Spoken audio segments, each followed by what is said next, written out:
तो बच्चों मैंने आपको एक्सरसाइज 7.4 में होमवर्क दिया था करने के लिए। इस होमवर्क में आपके पास जो डाउट है क्वेश्चन नंबर 9 है। तो सबसे पहले हम लोग क्वेश्चन नंबर 9 को एक बार कॉपी कर लेते हैं और आपके नोट्स में डाल देते हैं। तो ये आपका हो गया क्वेश्चन नंबर 9। ठीक है, क्वेश्चन नंबर 9 और क्वेश्चन नंबर 9 को पढ़ना स्टार्ट करते हैं।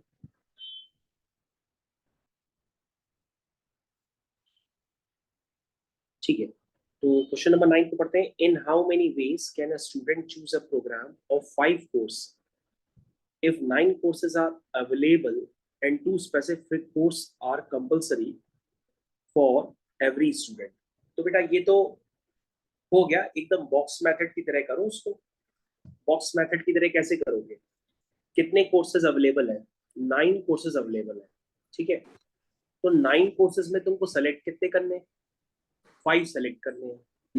तो बेटा 5 को अगर सेलेक्ट करोगे तो तुम 5 का बॉक्स बना लो, 1 2 3 4 5। ठीक है, अब तुम्हारे पास 9 कोर्सेस अवेलेबल है। अब आपको जो ग्रुप बनाना है वो 5 कोर्सेज का बनाना है और उसमें 2 स्पेसिफिक कोर्सेज जो है, मान लो वो इंग्लिश हो सकता है और मैथ्स हो सकता है, वो सभी बच्चों के लिए कंपलसरी है।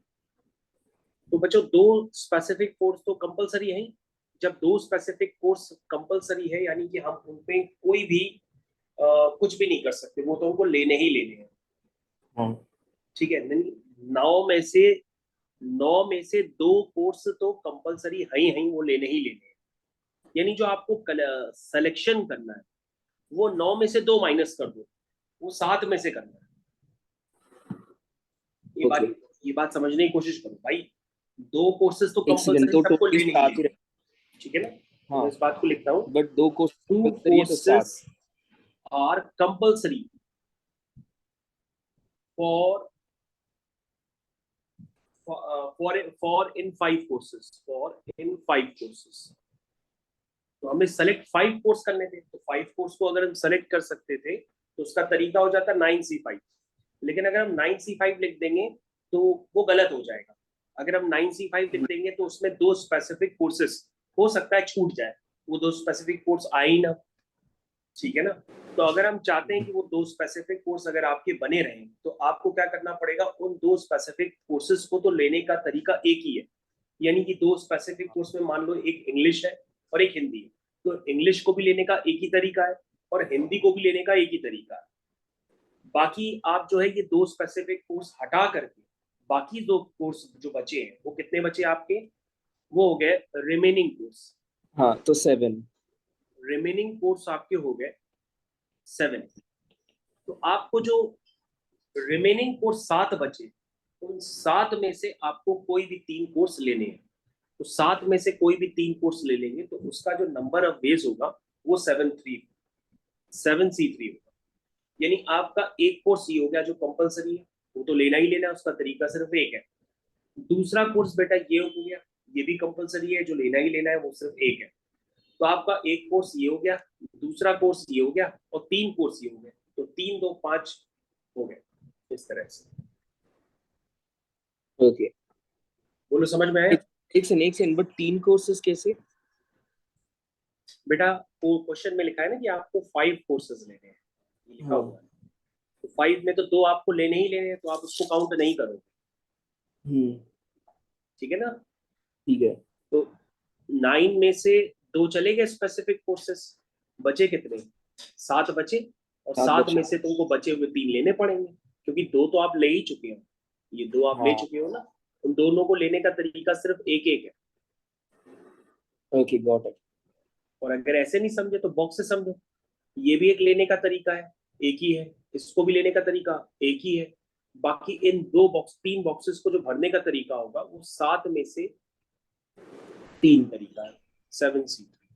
इसको इस तरीके से आप समझ सकते हो। हाँ, बॉक्स तरीका थोड़ा अंडरस्टैंडेबल है ना भाई। जो कंपलसरी है तो उसको तो हम नंबर ऑफ वेज में काउंट कर ही नहीं सकते ना, जो लेना ही लेना है तो उसका तरीका सिर्फ एक ही है। तो दो कोर्सेज ऐसे हैं जो लेने ही लेने हैं, तो दोनों को सेलेक्ट करने का तरीका सिर्फ एक ही एक होगा।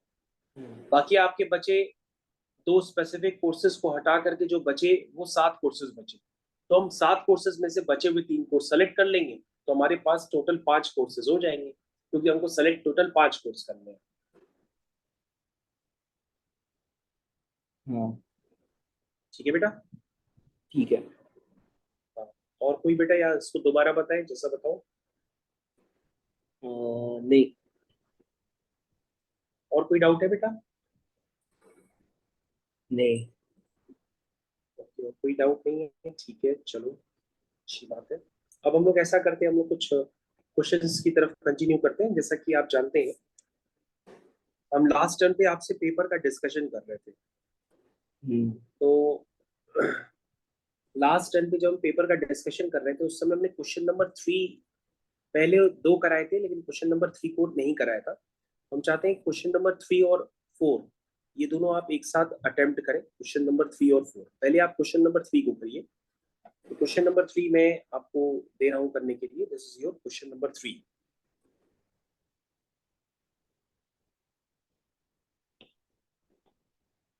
ठीक है, तो बेटा इस क्वेश्चन को आप प्रयास करिए करने का। This is your paper discussion.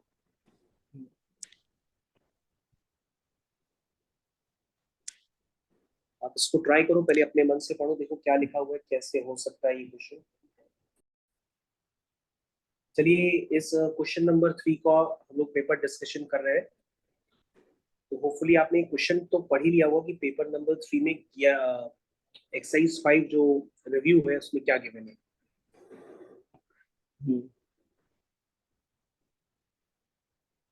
Question number 3, तो देखिए क्या आपको सॉल्यूशन देख करके कोई लगता है कि हिंट लग रही है?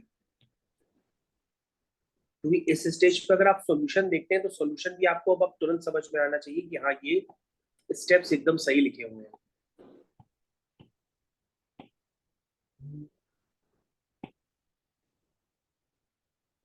देखिए क्या लिखा है, लिखा है find the probability that a randomly selected arrangement of all the letters in the word palette begin and ends with the same letter। यानी कि जो पैलेट है वो चालू जिस शब्द से हो और अंत भी उसी शब्द से, तो ऐसे में वो शब्द कितने होने चाहिए कम से कम? तो वो 2 होने चाहिए। या तो वो एल हो सकते हैं, या तो वो 2 टी हो सकते हैं, या तो वो 2 ई हो सकते हैं। तो उसमें 2 ई है, 2 टी है, 2 ई है, एक पी है और एक ए है। अब आप इन सारे शब्दों को यूज करके एक शब्द बनाना चाहते हो, और उस शब्द की रेस्ट्रिक्शन ये है कि उसके शुरुआत में, देखिए पैलेट को यूज करके कितने शब्द बनेंगे पहले तो देखिए कितने हैं हो गए ये 1 2 3 4 5 6 7 8, 8 लेटर्स का बनेगा। 1 2 3 4 5 6 7, 1 2 3 4 5 6 7 8 का। अब आप चाहते हो कि पहले और आखिरी जगह पर सेम लेटर, तो यहां पर अगर आप ई को प्लेस कर रहे हो तो यहाँ पे भी आप ई को प्लेस करोगे। ये रेस्ट्रिक्शन है इसमें। यानी यहाँ पर किसी भी शब्द को रखने का तरीका क्या है? सिर्फ एक। और यहाँ पे भी किसी शब्द को रखने का तरीका क्या है? सिर्फ एक, है कि नहीं? यानी बचे कितने शब्द? बचे आपके 2 टी, 2 ई, नहीं हमने 2 ई क्या एक बार 2 बार लिख दिए? मैं एक बार वर्ड्स काउंट कर लेता हूँ, शायद मैंने गलत कर दिया है। नहीं 1 2 3 4 5 6 7 8, तो 8 ही है, ठीक है सही लिखा हुआ। तो मैंने 2 ई, हाँ 2 एल नहीं लिखे हैं मैंने। ओके, मेरे को यहाँ पे एल लिखना था, ठीक है। तो बाकी ई की तो पोजीशन फिक्स हो गई, क्यों पहली और आखिरी पोजीशन पे ई आएगा, तो उसका तरीका सिर्फ एक एक हो गया। यानी बाकी बची हुई पोजीशन पे आ सकते हैं 2 टी, 2 एल, एक पी और एक के। ये वाले जो शब्द है ये इन जगहों पे अपनी जगह लेंगे। तो इन जगहों पे इन शब्दों को अरेंज करने का तरीका कितना होगा? वो होगा 1 2 3 4 5 6, वो होगा factorial 6 upon factorial 2 into factorial 2। ये हो गया बेटा, ये आपका आंसर हो गया। कब? जब आपने कौन सा केस लिया कि word beginning and end with E. अब आप दूसरा केस लोगे, दूसरा केस क्या बनाओगे? तो ये word beginning with T and end with T. फिर तीसरा केस बनाओगे word beginning with L and with L. तो ऐसे करके 3 केस बनेंगे और तीनों का सेम आंसर आएगा। हाँ मतलब तीनों का सेम आंसर आएगा, मतलब वर्ड बिगिनिंग विद ई का भी यही आंसर है, वर्ड बिगिनिंग विद टी का भी यही आंसर है, क्योंकि उसमें भी पहली और आखिरी पोजीशन पे एक एक लिखेंगे, और वर्ड बिगिनिंग विद एल का भी यही सेम आंसर है। तो अगर आप ध्यान से देखें, इसको हम 3 से मल्टीप्लाई कर देंगे, ये बन जाएगा 3 इंटू फैक्टोरियल 6 फैक्टोरियल 2 फैक्टोरियल 2। समझ में आया बेटा? हम्म ये आपके क्या हो गए? ये फेवरेबल इससे आउटकम्स हो से गए। क्यों मल्टीप्लाई कर रहे हो हम लोग? हाँ बेटा, 3 से क्यों? बिकॉज 3 ये है क्या, लाइक 3 लेटर्स जो रिपीट हो रहे हैं समथिंग? नहीं बेटा, इसको आप 3 बार सॉल्व करो, अगर आप 3 बार नहीं सॉल्व करना चाहते हो तो आप 3 से मल्टीप्लाई कर दो। ये तीनों हम्म एक ही जैसे है ना, ये भी वही है, ये भी वही है। ओके। तो नहीं समझ पाए तो दूसरे केसेस बना के दिखाए। हाँ, एक बार दूसरा केस बता दो। दूसरा केस बना दे, ठीक है। अब अभी आपने किया था वर्ड बिगिनिंग विद ई, अब आप हम्म ऐसे कर लीजिए वर्ड बिगिनिंग विद टी। हम्म 1 2 3 4 5 6, 1 2 3 4 5 6 7 और ये हो गया 8। तो यहाँ पे भी टी जाएगा, यहाँ पे भी टी जाएगा।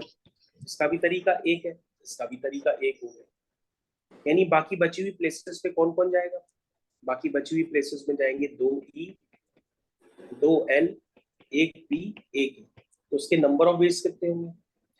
इसके नंबर ऑफ वेज ये होंगे factorial 6 upon factorial 2 into factorial 2। हम्म या उसके बाद बेटा यही किसके लिए रिपीट होगा, तुम बताओगे? हाँ तो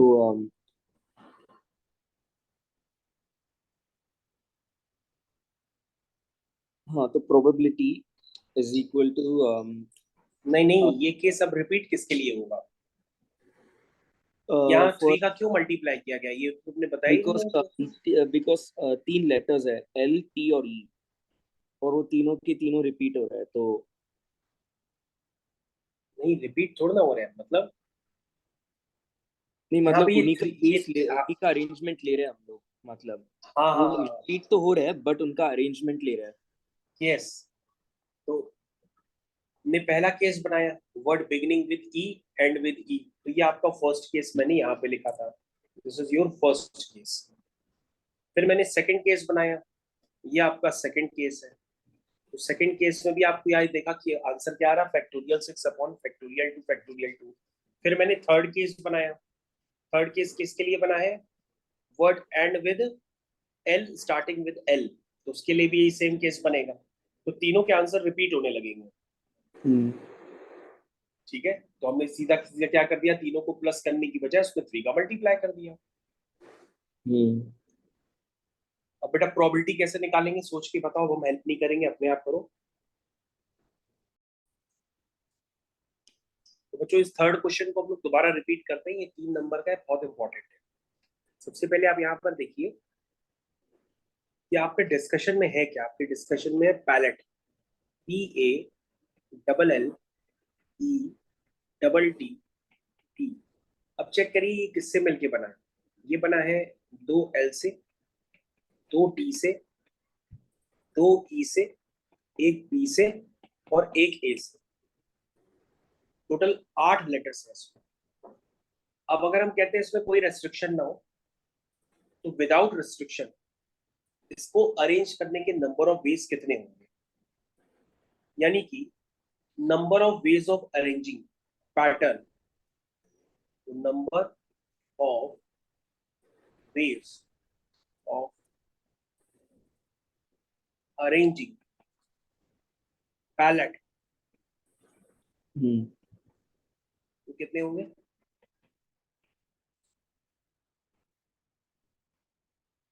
होंगे फैक्टोरियल 8, फैक्टोरियल 2, फैक्टोरियल 2, फैक्टोरियल 2। अब हम इसमें रेस्ट्रिक्शन बनाते हैं और अपने फेवरेबल आउटकम्स निकालते हैं।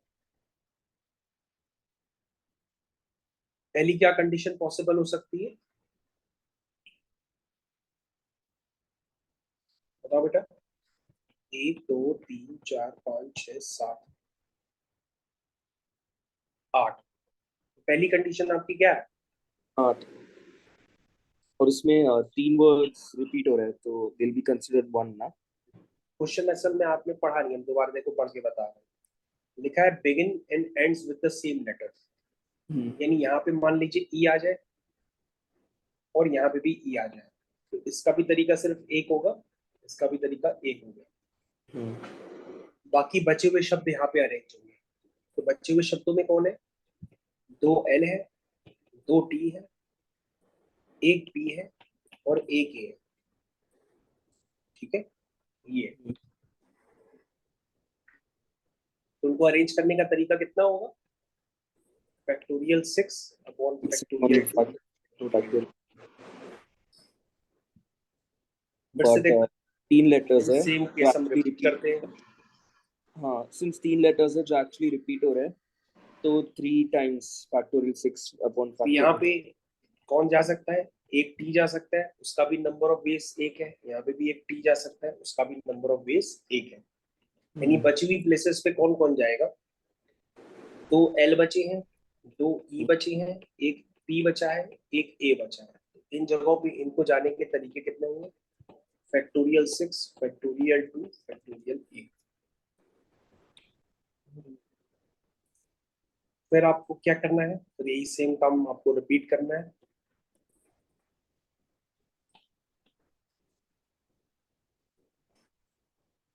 अब कौन बचा बेटा? कौन सा लेटर जाएगा?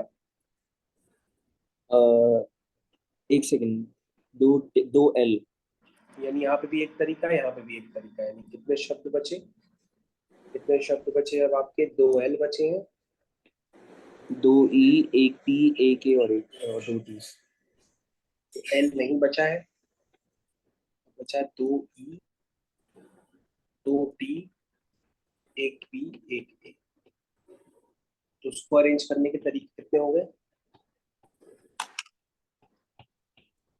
या तो ये टोटल नंबर ऑफ वेज हो गए जिसमें पहली और आखिरी जगह पर सेम लेटर आते हैं।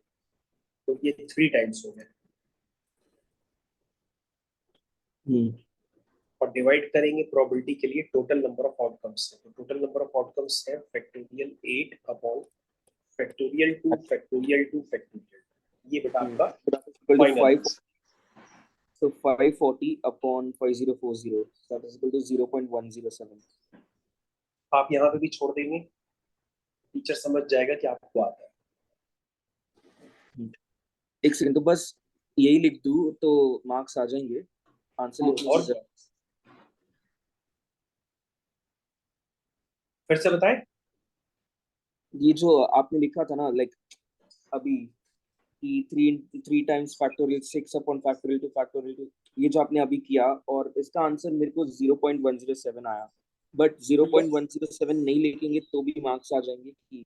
हाँ हाँ बिल्कुल आ जाएंगे। तो ओके। तो जैसे हम लोग अभी क्वेश्चन नंबर 6 करते हैं, तो ये क्वेश्चन नंबर 6 जो है टोटल 3 और 3 6 7 8 9 9 नंबर का है। अभी हम लोग को उसमें सिर्फ एक नंबर मिला है, क्योंकि एक नंबर में कोई रेस्ट्रिक्शन नहीं थी। तो नो रेस्ट्रिक्शन में तो कुछ होता ही नहीं है।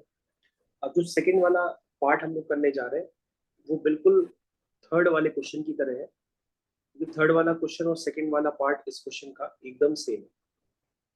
तो आप ऐसे कई सारे बॉक्सेस बना लीजिए और आपके पास जो रेस्ट्रिक्शन है यहाँ पर वो पहली और आखिरी जगह पे। यहाँ पे साफ साफ लिखा है कि अब आपको ऐसे अरेंजमेंट बताना है इन लेटर्स को यूज करके, ताकि which start and finish with letter M.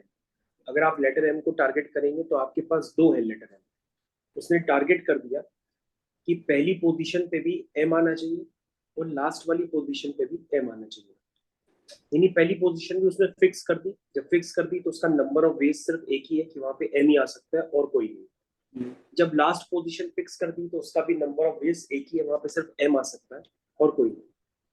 अब जो बाकी बची हुई प्लेसेस है उसमें आपके पास जो है 2 R है, 3 E है, 1 B है, 1 A है, 1 N है और 1 C है। यानी टोटल मिला के 3 2 5 6 7 8 9 9 है टोटल। इन 9 को अरेंज करने का तरीका जो होगा वो होगा फैक्टोरियल 9 होल डिवाइडेड बाय, इसको सही से लिख देते हैं। इसका आंसर होगा फैक्टोरियल 9 अपॉन 2। कभी फैक्टोरियल 9 इसको ऐसे भी लिखते हैं whole divide by factorial 2 factorial 3। ये बेटा तो आपका फिर सही है, फिर सही है, फिर सही है। सही है। तो बेटा फिर एक काम करो, आप थर्ड क्वेश्चन करो। हाँ,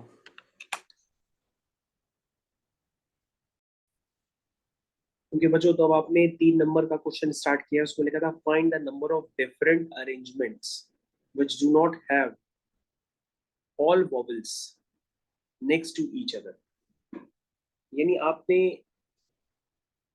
जो थर्ड क्वेश्चन का आंसर निकाला है उस थर्ड क्वेश्चन के आंसर को जरा एक बार चेक करिएगा।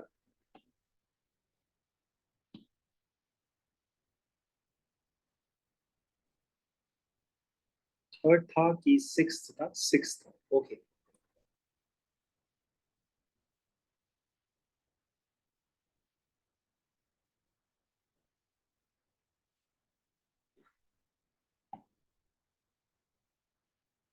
अगर आपने आंसर निकाला है तो आप लोग अपने आंसर को चेक करिए। This is your answer of complete question, question number 6।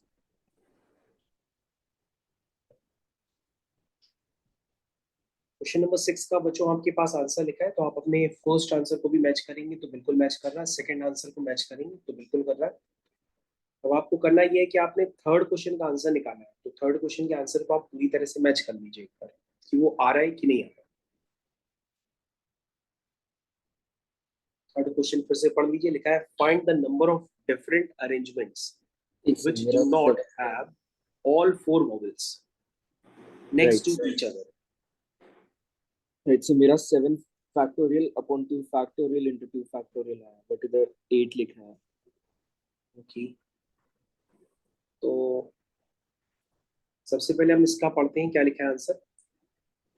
कह रहा है we subtract arrangements with the vowel next to each other from the total number of unrestricted arrangements. 4 vowels next to each other. आपके पास क्या था question?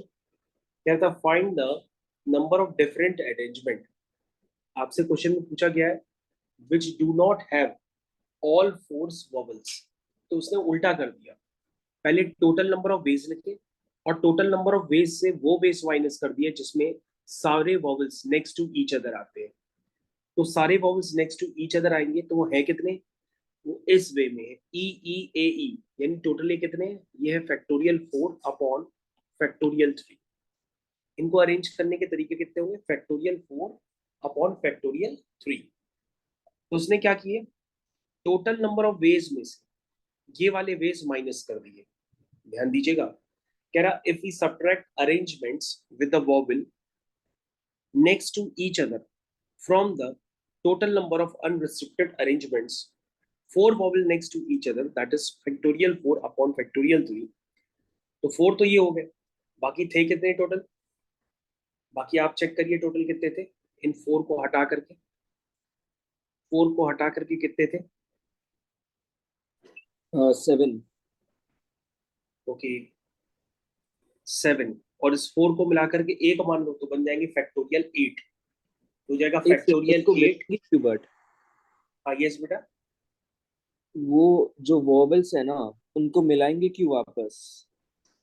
भाई हमारी बात समझो, हम आपको ये बता रहे हैं कि पहले आप ये समझो कि इन सारे वॉवल्स को माल करके तुम्हें एक साथ रखना है।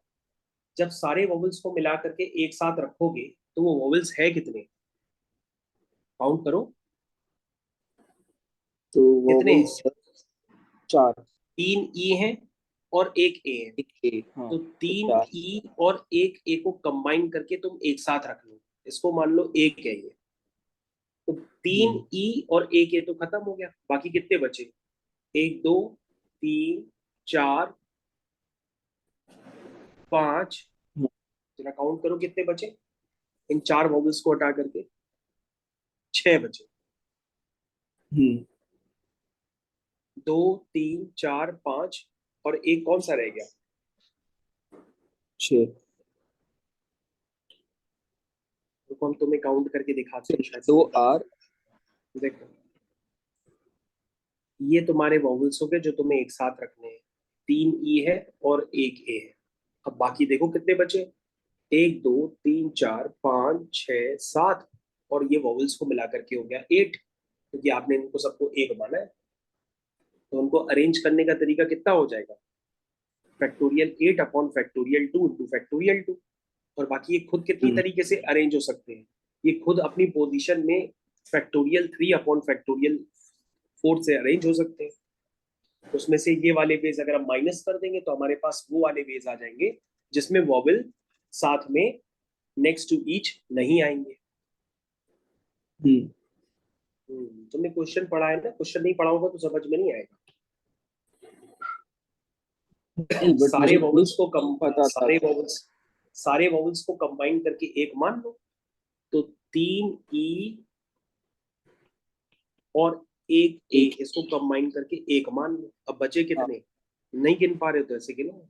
दो, दो चार, एक पांच, एक छह, एक सात, और इसको मिला के हो गया 8।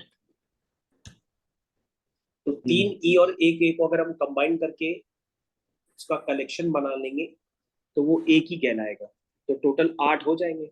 इन 8 को अरेंज करने का तरीका कितना होगा? Factorial 8 upon factorial 2 into factorial 2।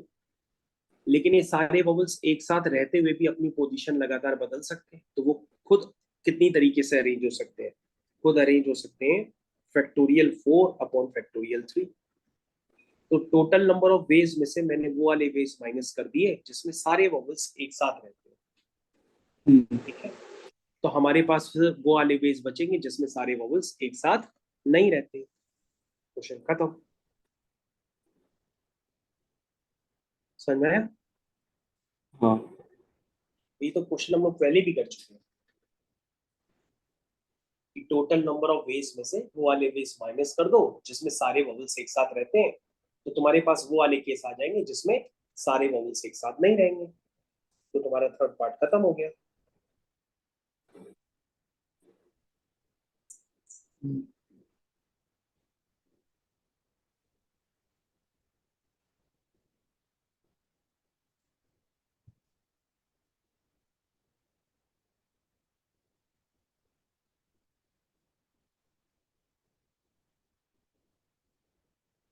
Right, fourth वाला।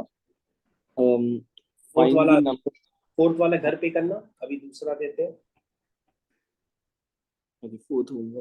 हाँ, पहले एक बार फोर्थ में पहले 3 क्वेश्चन फिर से करना, क्योंकि किसी भी क्वेश्चन को पूरा करने के लिए जरूरी नहीं है कि तुम उसको पूरा ही करो। जब एग्जाम में आता है उसके पहले 3 पार्ट ही सही से कर दो। तो पहले 3 पार्ट अगर तुमने सही से किए होते तो 3, 4, 5, 6 नंबर मिल जाते,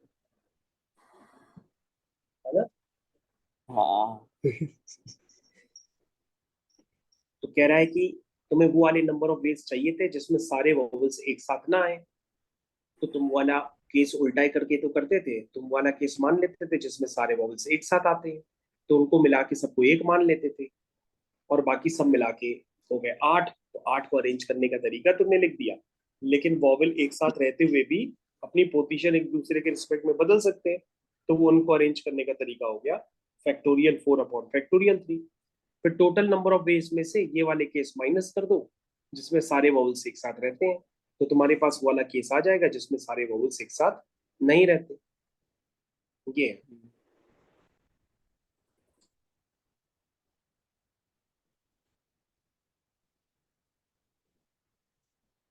चलिए अब हम आपको दूसरा क्वेश्चन देते हैं।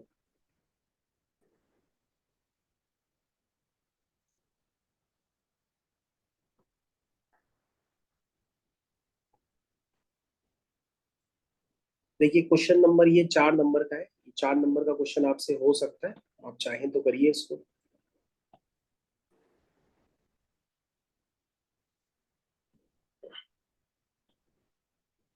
ये 4 नंबर का क्वेश्चन है, आप इसको अटेम्प्ट करिए।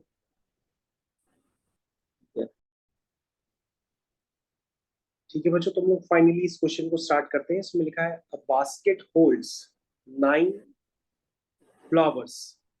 कोई बास्केट है, उसमें 9 फ्लावर्स है, 2 पिंक है, यानी कि 2 पिंक है, 3 येलो है और 4 रेड है। ये हो गए total 9 flowers. 4 of these flowers are chosen at random। इसमें से 4 का ग्रुप बनाना है, ग्रुप ऑफ 4 फ्लावर्स। जैसे ग्रुप ऑफ 4 पर्सन बनाते थे, ग्रुप ऑफ 4 फ्लावर्स बनाना है। अब तुम कहोगे सर 4 फ्लावर का ग्रुप बनाना है, अगर कोई रेस्ट्रिक्शन ना हो तो 9 फ्लावर है, 9 में से 4 फ्लावर का ग्रुप बनाने का तरीका हो जाएगा 9C4। लेकिन सर इसमें क्या लिखा हुआ है कि find the probability that at least 2 of them are red.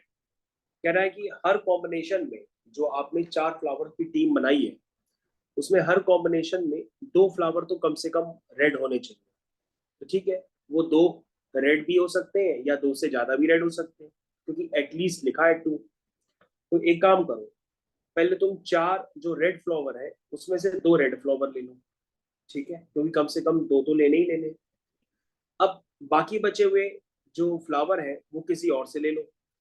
ठीक है ना, तो बाकी बचे कौन से हैं आपके पास? बाकी बचे हैं पिंक और येलो। तो पिंक और येलो टोटल कितने हैं? 5।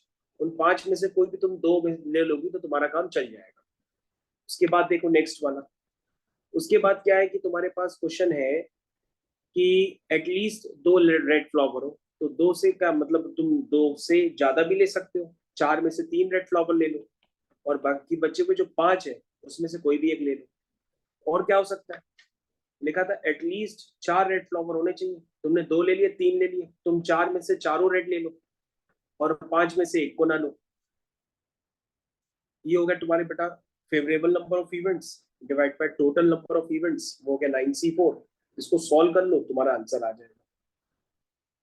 अब इसको बेटा एक बार चेक करो और रिव्यू करके बताओ कहाँ दिक्कत आ रही एक सेकंड, मेरा आंसर 0.11 आया था तो है। हाँ चेक करो। ठीक है, हम लोग फोर्थ वाला क्वेश्चन पढ़ लेते हैं, क्या लिखा है इसमें। इसमें लिखा है 8 digit mobile phone numbers is issued by lemon network, all begin with 7 9। कह रहा है 8 डिजिट का मोबाइल नंबर है और जितने भी मोबाइल नंबर है वो 7 9 से चालू होते हैं। ठीक है, 8 डिजिट का है, 1 2 3 4 5 6 7। हो गया 8 डिजिट। अब ये कह रहा है जितने भी मोबाइल नंबर है वो चालू होते हैं 7 और 9 से, यानी यहाँ पे सिर्फ 7 ही आ सकता है और यहाँ पे सिर्फ 9 आ सकती है। कह रहा how many different phone numbers can be the network issue. अब बेटा तुम्हारे पास डिजिट्स क्या होती है? तुम्हारे पास डिजिट्स होती है 0 1 2 3 4 5 6 7 8 9। इन्हीं डिजिट्स को यूज करके फोन नंबर बनाए जाते हैं। अब पहली डिजिट पे तुमने 7 यूज कर लिया और दूसरी प्लेस पे भी तुमने 9 यूज कर लिया, यानी पहली प्लेस पे 7 और 9 आ गए, तो उसके नंबर ऑफ बेस कितने होंगे? तो 9 into तो 10 तुम हो कहोगे सकता सर है। पहली प्लेस पे 7 ही आ सकता है, उसका तरीका सिर्फ एक हो गया। दूसरी प्लेस पे 9 आ सकता है, उसका तरीका सिर्फ एक हो गया, क्योंकि जितने भी फोन नंबर है वो 7 और 9 को ही यूज करते हैं। क्वेश्चन पढ़ लो, तुमने क्वेश्चन नहीं पढ़ा है। ठीक है, यानी बची हुई प्लेसेस पे कितने नंबर आएंगे? वो 3 4 5 6 8 7। 1 2 3 4 5 6 7 8, ये 8 हाँ। आएंगे। अब इन 8 नंबर में से तुमको क्या आठों नंबर यहाँ पे आ जाएंगे? क्या? इन बची हुई प्लेस पे इस प्लेस को भरने का तरीका क्या है? एक एक ही नंबर से भर सकते हैं। एक नंबर से भर सकते हैं। बट अच्छा, बचे प्लेसेस तो मतलब 8। नहीं बेटा, पहली प्लेस पे तुमने क्वेश्चन नहीं पढ़ा है। क्वेश्चन में लिखा हुआ है कि जितने भी मोबाइल नंबर है वो 79 से चालू होते हैं, यानी पहली प्लेस पे 7 आएगा, उसका 79। तरीका सिर्फ एक आएगा। दूसरी हाँ प्लेस पे सिर्फ 9 आ सकता है, उसका भी तरीका सिर्फ एक है।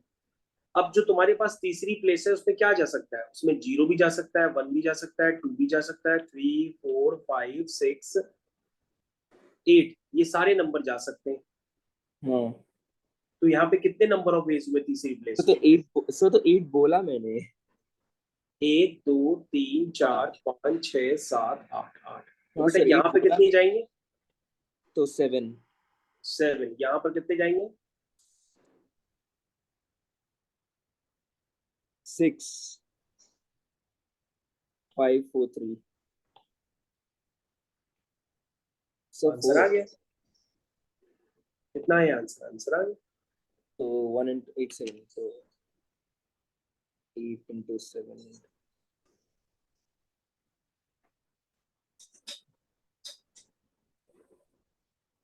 एक सेकेंड, एक सेकेंड।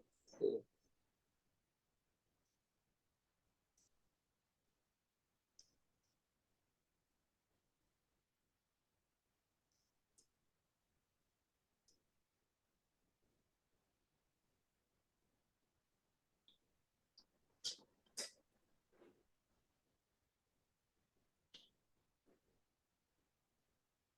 हाँ।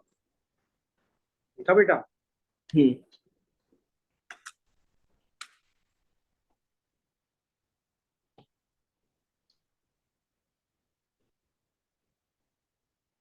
अब बेटा सेकंड वाला, बी वाला। Reads the same left to right as right to left. Find the probability that a hmm. randomly selected number issued by this network ends with 97। ये तो कर ही लोगे। अच्छा, हमने रीड। फर्स्ट अभी किया नहीं। ओके।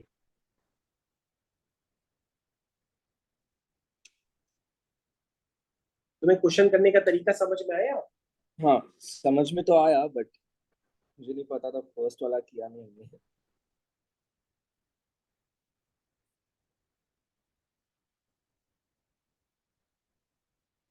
चलो समझ में आ गया तो उसको एक बार ट्राई करना फिर, और क्या। अच्छा, तो ends with the digits 9 7। तो हाँ डिजिट्स इसको दो है।